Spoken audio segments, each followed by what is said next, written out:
Rob and I knew from the beginning of our relationship that what we wanted to do was raise a family.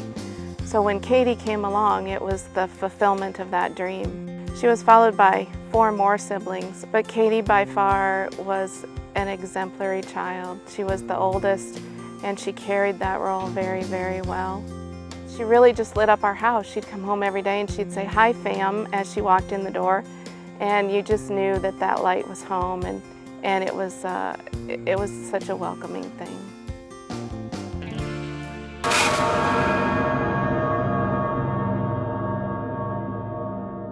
The night of the accident, Cady had wanted to go to a movie with one of her friends.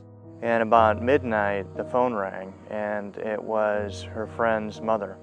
And she was looking for them and asked me if I had seen them yet.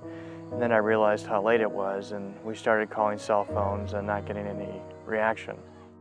A police officer had finally answered Cady's cell phone and said that there had been an accident.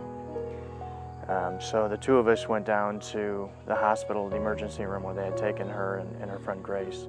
Grace came by on a cart, and she seemed to be lucid and awake, so we were hoping the best for Cady as well.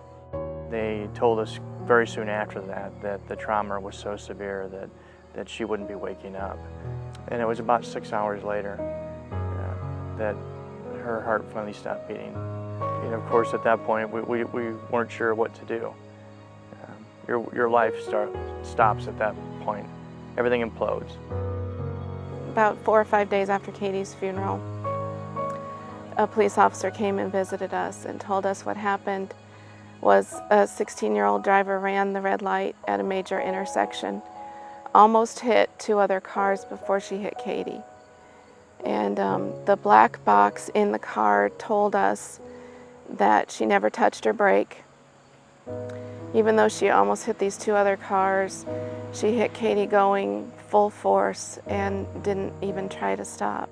It's taken 2 years of really not knowing why she didn't stop. We found out that she was texting at the time. A lot of parents will say you shouldn't text and drive, you shouldn't use your cell phone at all when you drive, and then as soon as their BlackBerry makes a noise, they pick it up out of their holster and they're looking at it and then calling somebody right away because they have to be in contact all the time. And really the message that they send out is it's not okay now, but at some point you'll feel confident enough where you can do this too. And it's really the wrong message. Even Bluetooth talking is still a distraction.